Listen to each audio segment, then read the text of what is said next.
السلام علیکم ناظرین، اس وقت بڑی اہم خبر ہے کہ بھارت کی جانب سے جو ہے وہ پانی چھوڑنے کے بعد دریا چناب میں اس وقت جو ہے وہ انتہائی اونچے درجے کا سیلاب ہے۔ احترامو کے مقام پر جو ہے وہ پانی کی سطح میں مسلسل اضافہ ہو رہا ہے۔ قادر آباد کی تازہ ترین جو صورتحال ہے اس پہ بات کریں گے، اور ساتھ چنیوٹ کی صورتحال پر بھی بات ہوگی اور تفصیلی بات ہوگی، اور آپ کو بتائیں گے کہ اس وقت تازہ ترین لیٹسٹ اپڈیٹس کیا ہیں۔ جناب 10,70,000 کیوسک کا یہ ریلا ہے جو اس وقت ہیڈ قادر آباد کے مقام سے جو ہے وہ گزر رہا ہے، جس کے بعد چنیوٹ اور چنیوٹ کے بعد جھنگ، یعنی 24 گھنٹے یا 48 گھنٹوں کے دوران دریا چناب کا یہ جو ریلا ہے یہ ہیرتریمو کے مقام سے گزرے گا، اور چنیوٹ اور جھنگ یہ دو شہر ہیں، دو ضلع ہیں جہاں پہ متعدد علاقے زیر آب آنے کا خدشہ ہے۔ امدادی سرگرمیاں جو ہیں وہ جاری ہیں۔ جو نشیبی علاقے ہیں دریا چناب کے قریبی جو دیہات ہیں وہاں سے لوگوں کو محفوظ مقامات پر منتقل کرنے کا سلسلہ جو ہے وہ جاری ہے۔ ضلع انتظامیہ اس حوالے سے جو ہے متحرک ہے اور تمام تر تیاریاں مکمل کر لی گئی ہیں۔ پاک فوج کی کمپنیاں امدادی کارروائیوں کے لیے پہنچ چکی ہیں۔ ایرتریمو پر اس وقت جو ہے وہ جو ریلا گزر رہا ہے وہ قریب کوئی 85,000 کیوسک کا ہے، جبکہ مسلسل جو سطح میں پانی کی اضافہ ہو رہا ہے،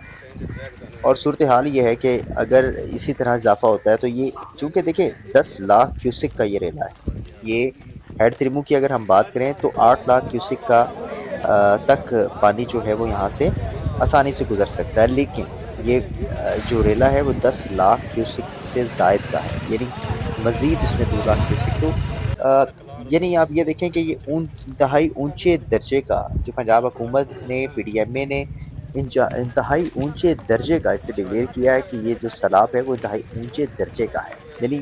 سرکار خود اس بات کو رپورٹ کر رہی ہے۔ امدادی سرگرمیاں جو ہیں وہ جاری ہیں، نشیبی علاقوں میں شہریوں کو محفوظ مقامات پر منتقل کرنے کا عمل بھی جاری ہے۔ ریسکیو ٹیمیں کشتیوں اور ہیوی مشینری کے ساتھ متاثرہ علاقوں میں متحرک ہیں۔ ضلعی انتظامیہ چنیور، ضلعی انتظامیہ جھنگ، ضلعی انتظامیہ قادر آباد کی شہریوں کی ہدایت کر رہی کہ وہ احتیاط برتیں، غیر ضروری نقل و حرکت سے جو ہے گریز کریں، اور فلڈ وارننگ جو ہے وہ جاری کر دی گئی ہے۔ آئندہ 24 سے 48 گھنٹے انتہائی اہم ہوں گے۔ جنگ کے لیے اگر ہم بات کریں تو جنگ نہایت اہم اور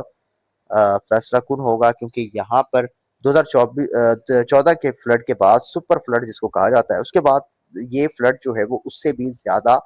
ہوگا، اور ریلیف کیمپس جو ہیں وہ قائم کر دیے گئے ہیں۔ خوراک، ادویات، پینے کا پانی اور دیگر سہولتیں جو ہیں فراہم کرنے کے لیے انتظامات مکمل کیے جا چکے ہیں۔ اس وقت جو صورتحال ہے وہ یہ ہے کہ ضلعی انتظامیہ کے جو نمائندے ہیں وہ علاقوں میں موجود ہیں، جائزہ لیا جا رہا ہے، اور اگر دیکھیں اعلانات کروا دی گئے ہیں 18 ہزاری کے علاقے کو خالی کروانے کے لیے، اگر پانی کی سطح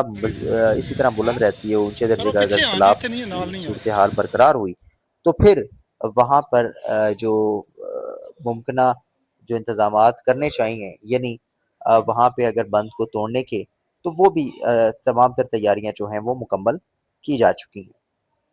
یہاں اگر بات کریں تو اب تک قریب کوئی 2,000 سے قریب لوگ ہیں، جس میں خواتین ہیں، بچے ہیں، مال مویشیوں کو محفوظ مقامات پر منتقل کیا گیا ہے۔ لوگوں کو محفوظ مقامات پر جو ہے وہ مال مویشی کے ساتھ منتقل کیا گیا ہے، یعنی جو انخلا کا جو سلسلہ ہے وہ بھی جاری ہے، اور ضلعی انتظامیہ کی جانب سے امدادی سرگرمیاں جو ہیں وہ کی جا رہی ہیں، اور ہم نے دیکھا کہ پولیس بھی عوام کے شانہ بشانہ سیلاب متاثرین کی مدد میں پیش ہے۔ باقی بات یہاں پر کریں گے افواج پاکستان کی، پاک فوج کی جانب سے جو ہے وہ کمپنیاں موجود ہیں، پاک فوج کی جانب سے تمام تیاریاں جو ہے مکمل کر لی گئی ہیں کہ سیلابی صورتحال میں لوگوں کی مدد کی جائے گی، اور لوگوں کو محفوظ مقامات پر منتقل کرنے میں مدد ہر قسم کی فراہم کی جائے گی، اور لوگوں کی امداد جو ہے وہ کی جائے گی۔ تو اس وقت جو تازہ ترین لیٹسٹ اپڈیٹس ہیں اس سے ہم آپ کو آگاہ کریں کہ 10 لاکھ کیوسک کا ریلا ہے، جس سے ہزاروں ایکڑ پر کاشت جو فصلیں وہ متاثر ہونے کا خدشہ ہے۔ تو یہ بھارت کی جانب سے آبی جاریت کی گئی ہے، بھارت کی جانب سے یہ جو ہے وہ 10 لاکھ کیوسک کا پانی چھوڑا گیا ہے۔ اگر آپ چاہتے ہیں کہ آپ کو دریا چناب میں پانی کی جو تازہ ترین لیٹسٹ اپڈیٹس ہیں وہ اسی طرح سے ملتی رہیں، تو پھر ہمیں سبسکرائب کریں، فیس بک پہ ہمیں فالو کریں، تاکہ یہ خبروں کا جو سلسلہ ہے وہ اسی طرح سے جاری رہ سکے۔